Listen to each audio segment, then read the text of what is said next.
Welcome everyone to the unboxing of Embergard, the second edition of Warhammer Underworlds. Got it for Christmas, haven't played it yet. Well, when you watch this video, when I upload it, I have played it at the tournament. And you can check back the results on how that went back there. But my opinions on the game itself, I already voiced in other videos, so I'm not going to repeat them here. But we are gonna look what is inside the core box. Now, the nice green touch. What's also new, this core box will last the whole edition, or at least that's what Game W promised. So you got 30 minutes games, yeah, doubt that very much. But you get a nice box art. System has changed, single board now, only rival decks with war scroll cards. No longer the decks for warbands themselves, but well, by now you know the thrill because it's not new. A bit late to the party as always.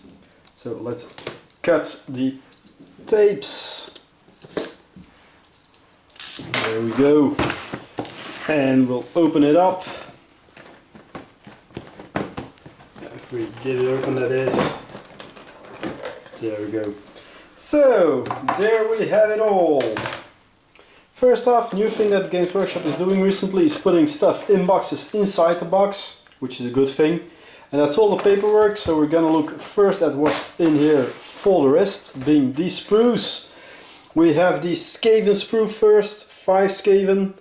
Yeah, those will be painted up, but not too soon. I'm gonna use them mostly in solo games because Skaven warbands, they do nothing for me. I'm not a Skaven fan, never have been.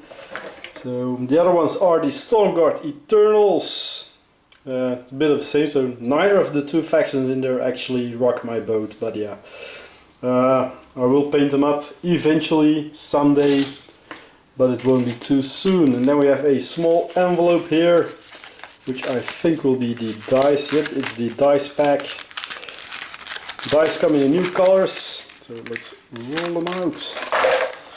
There you go. No longer are there any magic dice. You now have a clear orange attack dice and black defense dice. All your regular symbols are on there. Let's see if it's anything good. Got a crit on the attack. Yeah, that would be devastating in the first edition. No longer with the new changed rules. Because you know, crit attack successes will only push you back now.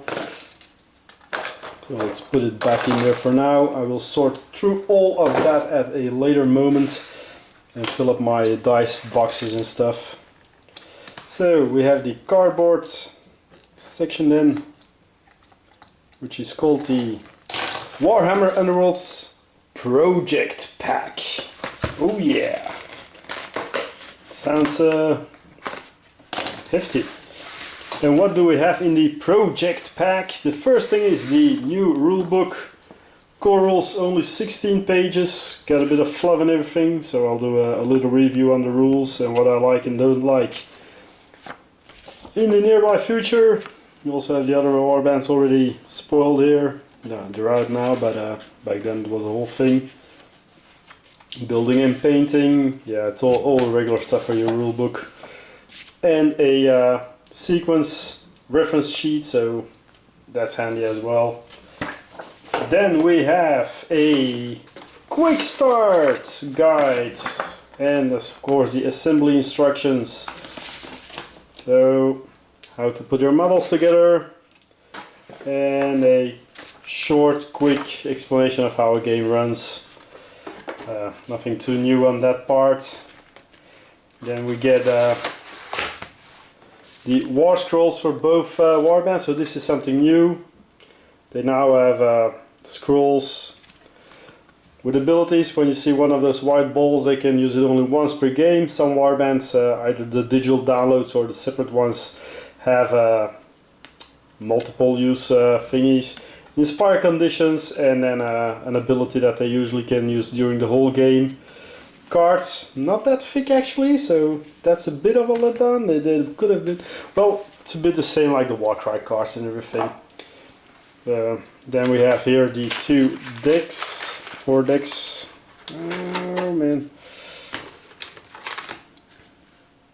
Let's see what all this is all about. Okay, so first off, those paper wrappers, not cutting it. You got the Warband cards stuck here in front of them, and then you've got Blazing Assault, that's the aggro deck. I'm not gonna go through those decks themselves in detail, but it's way too loose here. Cards also feel, well, like a magic card, so okay, I guess. Then we have the Skaven, so let's have a quick look through these. The cards, then we have the Emberstone Sentinels cards. Objectives are a mustardy yellow. Red cards are deploy and upgrade cards. Game system remains the same as before, so nothing too special on that part. And there we go. Then we have this thing, a territory card, page 7. Okay, so that's ooh, that's nice. I didn't actually know that was in there. I didn't see it in any videos. It's a combat sequence and well, summary cards. So okay, that's a pretty cool thing to have around. So it exclaims the territories, the core abilities, how it all works, roll-offs. So yeah, that's nice. Saves a bit of a flicking through the rule book. And that's the objective holding card, and then the Flex Countdown to Cataclysm deck. That's the one with the tracker. If you already saw some online battle reports. So your counter moves over that card, depending how far it goes, your cards get better and you can score objectives. So those are the 4 cards in there, the 4 card deck, sorry. So there will be a bit of sorting out afterwards, and then the final thing we have are of course all the tokens. So the board is smaller, meaning you got smaller objective tokens. The rest is pretty the same, 1 wound tokens, 1 glory tokens.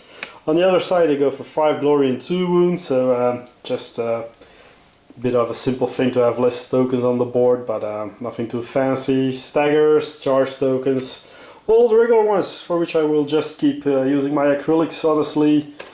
So only the new smaller objective tokens will be used, because the board, even though it has more hexes, is smaller.